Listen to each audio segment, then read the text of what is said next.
ಕೊರಟಗೆರೆ ಕಂದಾಯ ಇಲಾಖೆ ವತಿಯಿಂದ ರೈತರಿಗೆ ಬಗರ್ ಹುಕ್ಕುಂ ಸಾಗುವಳಿ ಪತ್ರ ವಿತರಣೆ, ಖಾತೆ ಪಹಣಿ ವಿತರಣೆ ಮತ್ತು ವೃದ್ಧರಿಗೆ ಮಾಶಾಸನ ಆದೇಶ ಪತ್ರ ವಿತರಣೆ ಮಾಡಲಾಯಿತು. ಕೊರಟಗೆರೆ ತಾಲೂಕಿನ ಹೊಳವನಹಳ್ಳಿ ಹೋಬಳಿ ಅಕ್ಕಾಜಿಹಳ್ಳಿ ಗ್ರಾಮದ ಸರ್ಕಾರಿ ಜಮೀನಿನಲ್ಲಿ ಅಕ್ರಮವಾಗಿ ನುಸುಳಿ ಬೇಲಿ ಹಾಕಿಕೊಂಡಿರುವ ಬೆಂಗಳೂರು ಮೂಲದವರಿಗೆ ಯಾವುದೇ ಕಾರಣಕ್ಕೂ ಜಮೀನು ಮಂಜೂರು ಮಾಡುವುದಿಲ್ಲ, ಅದನ್ನು ತಾಲೂಕಿನ ರೈತರಿಗೆ ಕೊಡಿಸುವುದು ಶತಸಿದ್ಧ ಎಂದು ಶಾಸಕ ಡಾಕ್ಟರ್ ಜಿ ಪರಮೇಶ್ವರ್ ತಿಳಿಸಿದರು.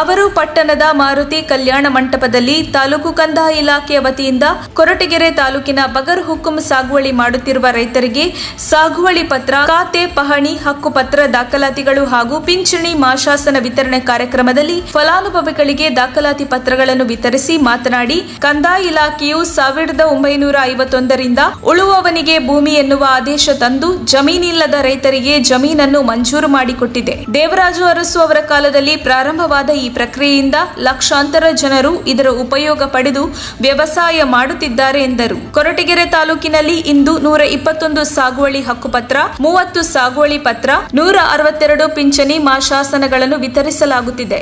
ರೈತರಿಗೆ ಸಾಗುವಳಿಯೊಂದಿಗೆ ಹಕ್ಕುಪತ್ರಗಳನ್ನು ವಿತರಿಸುವ ಕೆಲಸ ರಾಜ್ಯದಲ್ಲಿ ಕೊರಟಗೆರೆ ತಾಲೂಕಿನಲ್ಲಿ ವಿನೂತನವಾಗಿ ಮಾಡುತ್ತಿದ್ದೇವೆ. ಇದರಿಂದ ಸಾಗುವಳಿ ಪಡೆದ ರೈತರು ಹಕ್ಕುಪತ್ರಕ್ಕಾಗಿ ಕಂದಾಯ ಇಲಾಖೆಗೆ ಅಲಿಯುವುದು ತಪ್ಪಿದೆ. ಆ ಕೆಲಸವನ್ನು ನನ್ನ ಅಧ್ಯಕ್ಷತೆಯಲ್ಲಿ ಬಗರ್ ಹುಕ್ಕುಂ ಸಮಿತಿ, ತಹಶೀಲ್ದಾರ್ ಹಾಗೂ ಕಂದಾಯ ಅಧಿಕಾರಿಗಳು ಬಹಳ ಅಚ್ಚುಕಟ್ಟಾಗಿ ಮಾಡಿದ್ದಾರೆ. ಆದರೆ ರೈತರು ತಮಗೆ ಮಂಜೂರಾದ ಜಮೀನನ್ನು 25 ವರ್ಷಗಳ ಕಾಲ ಪರಬಾಧೆ ಮಾಡುವಂತಿಲ್ಲ ಎಂದರು. ತಾಲೂಕಿನ ಹೊಳವನಹಳ್ಳಿ ಹೋಬಳಿಯ ಅಕ್ಕಾಜಿಹಳ್ಳಿ ಗ್ರಾಮದ ಸರ್ಕಾರಿ ಜಮೀನಿನಲ್ಲಿ ಬೆಂಗಳೂರು ಮೂಲದವರು ನಕಲಿ ದಾಖಲೆಗಳನ್ನು ಸೃಷ್ಟಿಸಿ 106 ಎಕರೆ ಜಮೀನನ್ನು ನಮ್ಮ ರೈತರಿಂದ ತಪ್ಪಿಸಿ ಅಕ್ರಮವಾಗಿ ಬೇಲಿ ಹಾಕಿಕೊಂಡಿದ್ದಾರೆ. ಅವರಿಗೆ ಸಾಗುವಳಿ ಪತ್ರ ಮಾಡಿಕೊಡುವಂತೆ ನನ್ನ ಮೇಲೆ ಮತ್ತು ಅಧಿಕಾರಿಗಳ ಮೇಲೆ ಹಲವು ಒತ್ತಡಗಳನ್ನು ಹಾಕಿದ್ದಾರೆ. ಆದರೆ ಅವುಗಳಿಗೆ ಜಗ್ಗುವ ಪ್ರಶ್ನೆಯೇ ಇಲ್ಲ. ಯಾವುದೇ ಕಾರಣಕ್ಕೂ ಬೆಂಗಳೂರು ಮೂಲದವರಿಗೆ ಸಾಗುವಳಿ ಜಮೀನನ್ನು ನೀಡುವುದಿಲ್ಲ ಎಂದು ಕಡಾಖಂಡಿತವಾಗಿ ತಿಳಿಸಿದರು.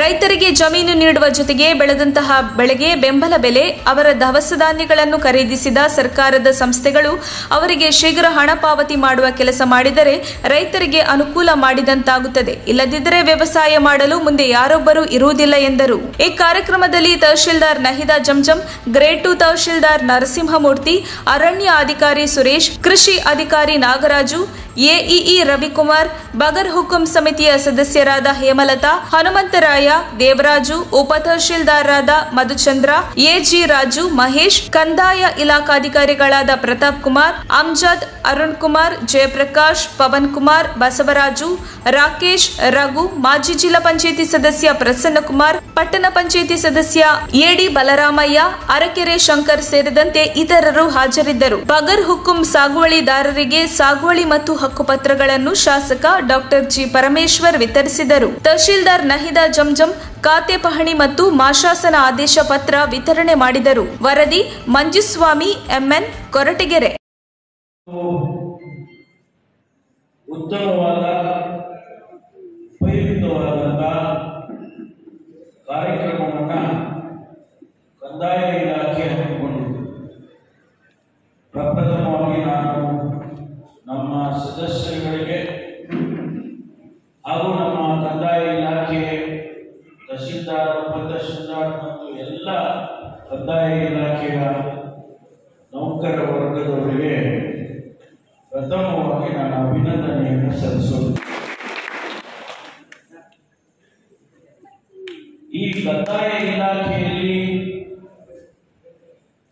ಬಹಳ ವರ್ಷಗಳಿಂದ, ಬಹುಶಃ ನನಗನ್ಸುತ್ತೆ ಇತಿಹಾಸಕ್ಕೆ ಹೋದರೆ 1951 ಹೋಗುವುದು. ಬ್ರಿಟಿಷ್ ಸರ್ಕಾರ ಇದ್ದಂತಹ ಸಂದರ್ಭದಲ್ಲಿ ನಮಗೆ ನಮ್ಮ ರೈತರಿಗೆ ಆ ಜಮೀನಿನ ಹಕ್ಕನ್ನು ಕೊಡ್ತಕ್ಕಂಥ ಕಾನೂನು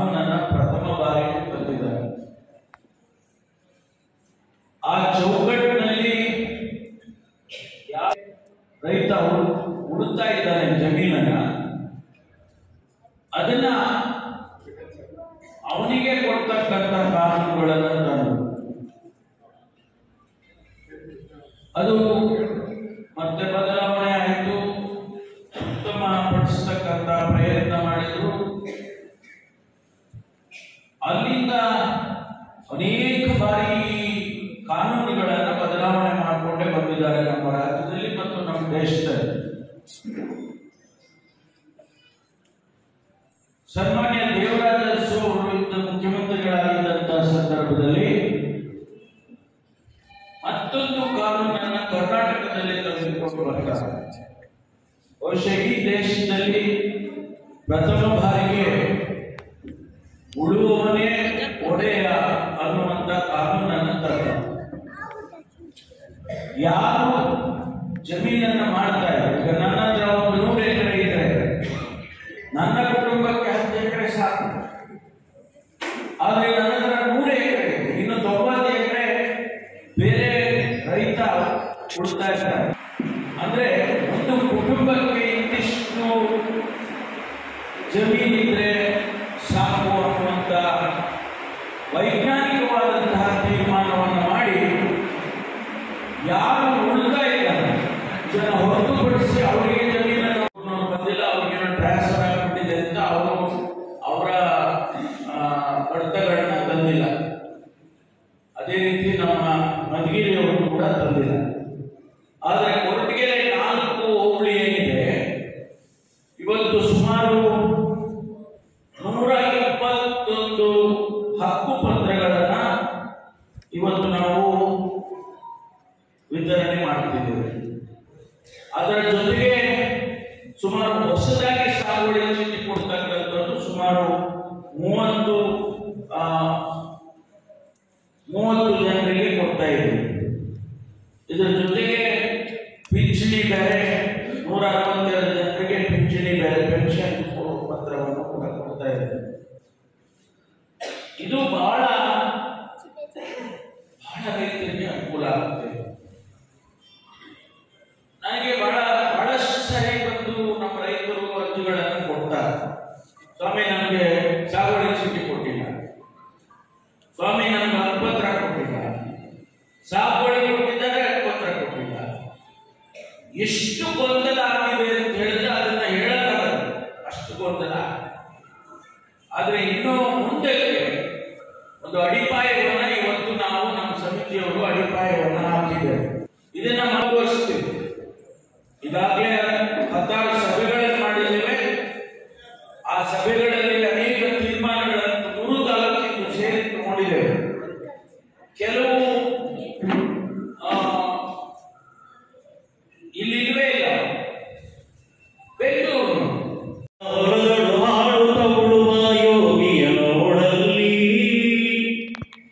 ಫಲವನ್ನು ಬಯಸದೆ ಸೇವೆಯ ಪೂಜೆಯು ಕರ್ಮವೇಹ ಪರ ಸಾಧನವು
ಲಕ್ಷ್ಮೀದೇವ ನಂತರ ವನಜಾಸನ ನಾಗರಾಜು ಗರ್ಭ ಹನುಮಾನ್ ಕೋಗೈ ನಂತರ ನಾಗಮ್ಮ ಚಿಕ್ಕನೆ ಮೈ ಅಕ್ಕಿರಪ್ಪ ಒಳಗಡೆ ಹೋಗಿ ನಾಗಮ್ಮ ಚಿಕ್ಕನೆ ವೆಂಕಟೇಶು ಸಿದ್ದರಾಜು ಚಿಕ್ಕಪ್ಪಯ್ಯ ಒಳಗಡೆ ಹೋಗಿ ಕ್ಯಾಶ್ಮರ ವೆಂಕಟನಾಪಯ್ಯ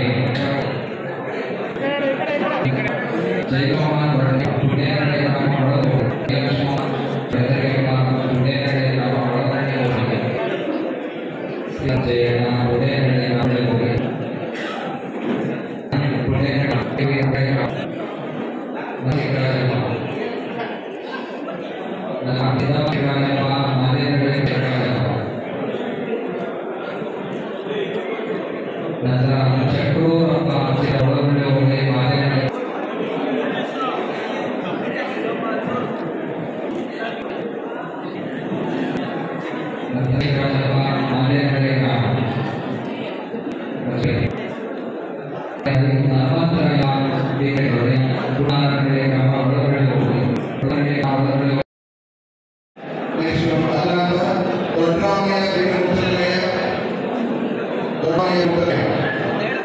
ಪೂರ್ಣ ಭೈರವ ಅವರು ಓದಿಯಾಗಿದ್ದಾರೆ.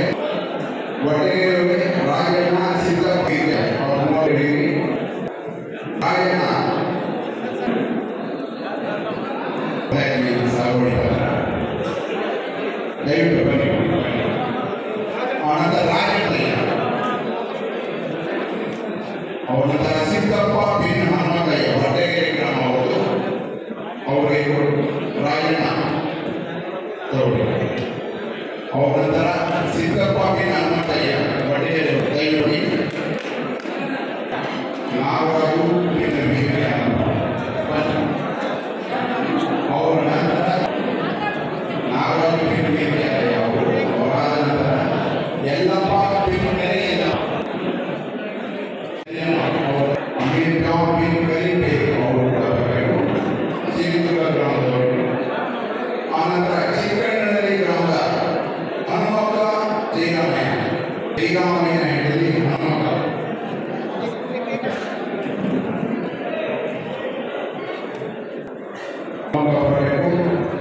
ಹನುಮಕ್ಕ ಅವರ ನಂತರ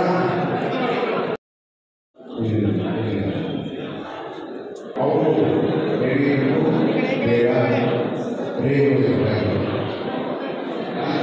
ಚೆಟ್ಟೇನಹಳ್ಳಿ ಗ್ರಾಮದ ಗಂಗಣ್ಣನವರ ಹನುಮಂತರಾಯ ಬರಬೇಕು. ಅವರಿಗೆ ಮತ್ತೆ ನರಸಿಂಹಯ್ಯವರು ಮಗ ಹನುಮಂತರಾಯ ಗಂಗಣ್ಣನವರು ಅವರು ನಂತರ ನರಸಿಂಹಯ್ಯವ ಗಂಗಣ್ಣ ಚೆಟ್ಟೇನಹಳ್ಳಿ ಗ್ರಾಮ.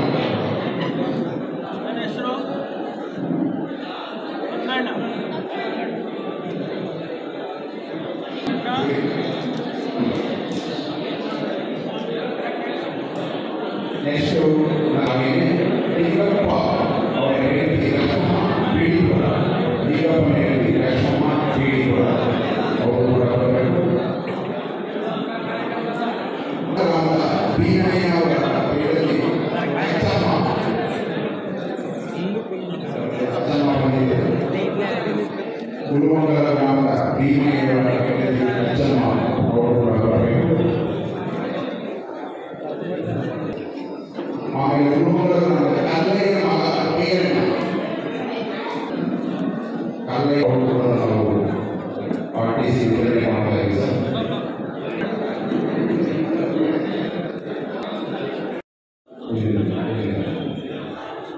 ಅವರು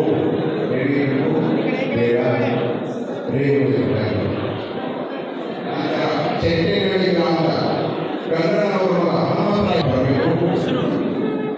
ಅವರಿಗೆ ಮತ್ತೆ ನರಸಿಂಹಯ್ಯವರು ಮಗ ಹನುಮಂತರಾಯ ಗಂಗಣ್ಣನವರು ಅವರು ನಂತರ ನರಸಿಂಹಯ್ಯವ ಗಂಗಣ್ಣ ಚೆಟ್ಟೇನಹಳ್ಳಿ ಗ್ರಾಮ.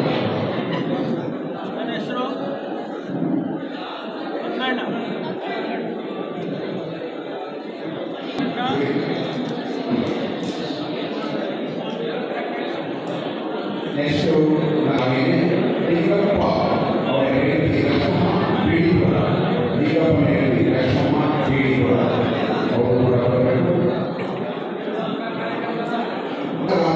ಭೀಮಯ್ಯನವರ ಪೀಠದಲ್ಲಿ ಅಚ್ಚಮ್ಮ ಬಂದಿದ್ದರು. ಕುರುಮಂಗಲ ಗ್ರಾಮದ ಭೀಮಯ್ಯನವರ ಪೀಠದಲ್ಲಿ ಅಚ್ಚಮ್ಮ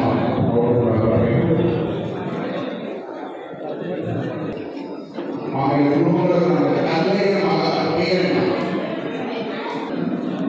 ಕಲ್ಲಯ್ಯ ಅವರು ನಾವು RTC ವಿತರಣೆ ಮಾಡ್ತಾ ಇದ್ದೀವಿ ಸರ್.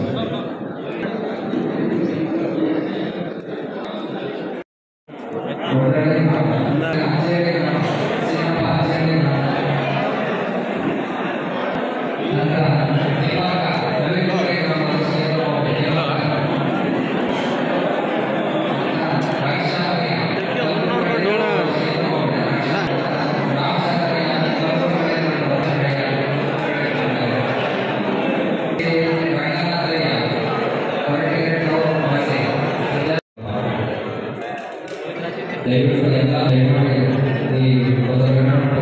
ವ್ಯವಸ್ಥೆ ಎಲ್ಲ ಸ್ವೀಕರಿಸಿ.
ನಿಮ್ಮ ಮೆಚ್ಚಿನ ನಮ್ಮ ತುಮಕೂರು ಮಾಧ್ಯಮ 1 ವರ್ಷ ಪೂರೈಸಿದ ಈ ಸಂದರ್ಭದಲ್ಲಿ ನಮ್ಮ ತುಮಕೂರು ಮಾಧ್ಯಮ ನಿಮಗೆ ಧನ್ಯವಾದಗಳನ್ನ ತಿಳಿಸುತ್ತದೆ ಮತ್ತು ನಿಮ್ಮ ಪ್ರೀತಿಗೆ ಸದಾ ಚಿರಋಣಿಯಾಗಿರುತ್ತದೆ. ನೀವು ನಮ್ಮ ಮೇಲೆ ಇಟ್ಟ ನಂಬಿಕೆಯನ್ನು ಉಳಿಸುವ ಪ್ರಾಮಾಣಿಕ ಪ್ರಯತ್ನವನ್ನ ನಮ್ಮ ತಂಡ ಖಂಡಿತವಾಗಿಯೂ ಮಾಡುತ್ತದೆ. ಗೆಲುವಿನ ಹಾದಿಯಲ್ಲಿ ಸದಾ ನಮ್ಮ ಜೊತೆಯಾಗಿರಿ. ನಮ್ಮ ಚಾನೆಲ್ ಅನ್ನು ಸಬ್ಸ್ಕ್ರೈಬ್ ಮಾಡಿ. ಸುದ್ದಿ ಅನ್ನೋದು ಬರೀ ಕಥೆಯಾಗದೆ ನಮ್ದ ಜೀವ ಗಾಳಿಗೆ ಬೆಳಕಾಗಿದೆ, ಗೆಲುವಿನ ಹಾದಿಯಲ್ಲಿ ನಗು ಮೂಡಿದೆ.